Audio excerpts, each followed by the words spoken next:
दसो। अच्छा हाँ दोनों वर्दा पहली हुई साहिबां दी अच्छा विचली मिर्जे दी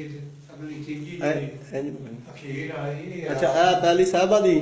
हाँ जी ये दोनों वर्दा पहली साहिबां दी अच्छा विचली मिर्जे दी अगली तीजी जेरी अखीर आई हाँ जी ये राह भी जल मिर्जे दे बाप दी राह विजल मिर्जे दा बाप आ बाप आ इथों अपना ठट्टा भी जल कौने तीना मीलां दे अच्छा तहसील ननकाना जिला शेखोपुरे सही चलो हुणे जिला बन गया ननकाना ए जान जेड़ा दस्यो उनदे बारे जेड़ा बाहर ये ओ पहली विद्या दी हाँ जी कच्ची दी बाहर बाहर है अच्छा इधर हो के दसना जान दे बारे दसना हाँ जान दे बारे जदों आए ना मिर्जा साहिबां दो में हाँ जी उदों साहिबां आख्या मिर्जा जी दवा निशाना विखा उत्ते बैठी गूगी अच्छा इनके मुंह च कीड़ा है साहिबां आख्या ते मेरी जोड़ी च आ जाए गूगी बच जावे उस तीर मारे उनकी चुंझ लगा या चुंझ फटीजी कीड़ा साहिबां की जोड़ी च आ गया तो गूगी बच गई मिर्जा आख्या तू 5 मील दानाबाद रह गया हुण मैं अपनी जगीर दानाबाद दी च आ गया मैनू जट साए लैन दे पार हो गए ते पहुंच जाने दीगर नु नहीं ए जेड़े जांडे ने थल्ले मरे हाँ जी शहीद होया थल्ले मोया इन्हू समझे 500 साल हो गया अच्छा ते इधर नु 30 आना साल ए जेड़ा दसना इनदे बारे ए अपना जेड़ा ए कवर दे बारे दसना हाँ जी इस कवर दे बारे ये बक्की जेड़ी अकबर बादशाह नु दित्ती आई ना अच्छा अकबर बादशाह दित्ती है उनकी कवर कुप्पी छुट्टी है 12 वासां ते अच्छा पुरानी दिल्ली दे दरवाजे च लिखा गया भी मिर्जा खरो एक लंबर आया निशाने लो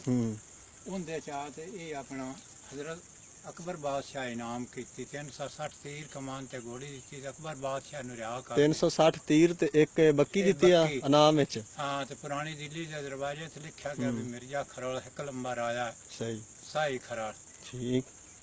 ਤੁਸੀਂ ਉਹਦੇ ਆਪਣਾ ਖਾਨਦਾਨ ਵਿੱਚ ਕਿੰਨੀ ਪੀੜੀ ਚੋਂ ਨੇ ਇਹ ਮਿਰਜ਼ੇ ਰੀਆਂ 4 ਭਾਈ ਅੱਛਾ ਮਿਰਜ਼ਾ ਸਰਜਾ ਗਰਜਾ ਨੂਰ ਸਮਾਨ ਪੰਜਵੀਂ ਬਹਿਣ ਛੱਤੀ ਇਧਰ ਨੂੰ ਹੋ ਜਾ ਥੋੜਾ ਇਹ ਜਿਹੜਾ ਸਰਜਾ ਹੈ ਮਿਰਜ਼ੇ ਦਾ ਭਾਈ ਉਹਦੀ ਔਲਾਦ ਤੇ ਗਰਜੇ ਦੀ ਅਸੀਂ ਇੱਥੇ ਬੈਠੇ ਆਂ ਤੇ ਜਿਹੜਾ ਨੂਰ ਸਮਾਨ ਦਾ ਉਹਦੀ ਸਾਹੀਵਾਲ ਦੇ ਨਾਲ ਉਹਨਾਂ ਡਿਪਟੀ ਵਾਲਾ ਚੱਕ ਕੇ ਬੱਲੋ ਆਣੇ ਚੌਥੇ ਤੀਜੇ ਭਾਈ ਹੁੰਦੀ ਦੀ ਉੱਥੇ ਔਲਾਦ ਬੈਠੀ ਸਹੀ 8ਵੀਂ ਪੀੜੀ ਆ ਮੇਰੇ ਪੋਤਰੇ ਤੂੰ ਸੰਭਰੇ ਕੋਲ ਤੁਹਾਡਾ ਨਾਂ ਕੀ ਹੈ ਵਲਾਇਤ ਵੱਲ ਮੁੱਖਾ ਕੌਮ ਸਾਈ ਖਰਾ ਸਹੀ ਤੁਸੀਂ 8ਵੀਂ ਪੀੜੀ ਚ 8ਵੀਂ ਪੀੜੀ ਜਾ ਰਿਹਾ ਸ਼ੁਰੂ ਤੋਂ ਲੱਗ ਤੇ ਮੇਰਾ ਪਿਓ ਮੁੱਖਾ ਤੇ ਮੁੱਖੇ ਦਾ ਪਿਓ ਆ ਸਿਆਦਾ ਅੱਗੋਂ ਵਲਾਇਤ ਆ ਮੁੱਖੇ ਦਾ ਸਹੀ ਇਹ ਆਪਣੀ ਡਿਊਟੀ ਸ਼ੁਰੂ ਤੋਂ ਲੱਗ ਤੇ ਆਏ ਜਦੋਂ ਤੋਂ ਲੱਗ ਤੇ ਦੁਆ ਇਹ ਲੜੀ ਲਗੀ ਆਉਂਦੀ ਅੰਦਰ ਵੱਡੀ ਰਿਸ਼ੀਨਾ ਪਾਈਆਂ ਚਲੋ ਠੀਕ ਮਿਹਰਬਾਨੀ ਬਾਬਾ ਜੀ ਪੈਦੇ ਲਾਇਣ ਜੋ ਕਾਰੋਬਾਰ ਹੈ ਨਾ ਆਪਾਂ ਹੀ ਕਰਦੇ ਉਹਨਾਂ ਦੇ ਤੇ ਬਾਣ ਆਖੂ ਦੀਆਂ ਇੱਟਾਂ ਛੋਟੀਆਂ ਦੀਆਂ ਕਬਰਾਂ ਉਸਰੀਆਂ ਠੀਕ 30 ਸਾਲ ਹੋ ਗਏ ਬਾਣ ਫਾਟ ਤੇ ਮੜਾ ਵਾਲੇਟ ਲਿਆ ਤੇ ਤਾਂ ਕਬਰਾਂ ਬਣਵਾਈਆਂ ਚਲੋ ਦਰਬਾਰ ਦੀ ਨਹੀਂ ਕੱਢੀ ਅੱਗੂ ਬਿਲਾਦਰੀਆਂ ਉਤਨਾ ਸਾਥ ਨਹੀਂ ਦੇਂਦੀਆਂ ਜਾਂ ਜਿੰਨੇ ਖਰਾਲਾ ਹੈ ਤਾਂ ਸੈਨਾਂ ਦਾ ਬਣ ਸਕਦਾ ਬਿਲਕੁਲ ਜੀ ਨਾ ਗਵਰਨਮੈਂਟ ਤਵੱਜੋ ਇਹਦੇ ਕੀਤੀ ਨਾ ਸਾਡੇ ਐਮਪੀਆਂ ਨੇ ਨਾ ਸਹੀ ਚੱਲ ਹੁਣ ਡੀਸੀ ਫੈਸਲਾਬਾਦ ਵਾਲੇ ਬੰਦੇ ਭੇਜਣ ਕੋਈ 20 ਦੇ ਹੋ ਗਏ ਉਹ ਰਕਬਾ ਕੱਚ ਗਏ ਨੇ 14 ਕਨਾਲੀ ਕਬਰਸਤਾਨ ਲਿਖਿਆ ਆ ਮਿਰਜ਼ੇ ਦਾ ਦਰਬਾਰ ਅੱਛਾ ਇੱਥੋਂ ਨਾ ਕਿਹਾ ਵੀ ਅਸੀਂ ਇਹ ਦਰਬਾਰ ਇੱਥੋਂ ਪਿੰਡ ਕਿੰਨਾ ਮਿਰਜ਼ੇ ਦਾ ਇੱਥੋਂ ਜਾਏ 5 ਮੀਲ ਦਾਨਾਬਾਦ ਅੱਛਾ ਦਾਨਾਬਾਦ ਇੱਥੋਂ ਨਾਲ 5 ਵਾਲੇ ਪਾਸੇ ਚੜਦੇ 5 ਮੀਲ ਦਾਨਾਬਾਦ ਚੜਦੇ ਪਾਸੇ ਹਾਂ ਚੜਦੇ ਚਲੋ ਠੀਕ ਹੈ ਜੀ ਚੰਗਾ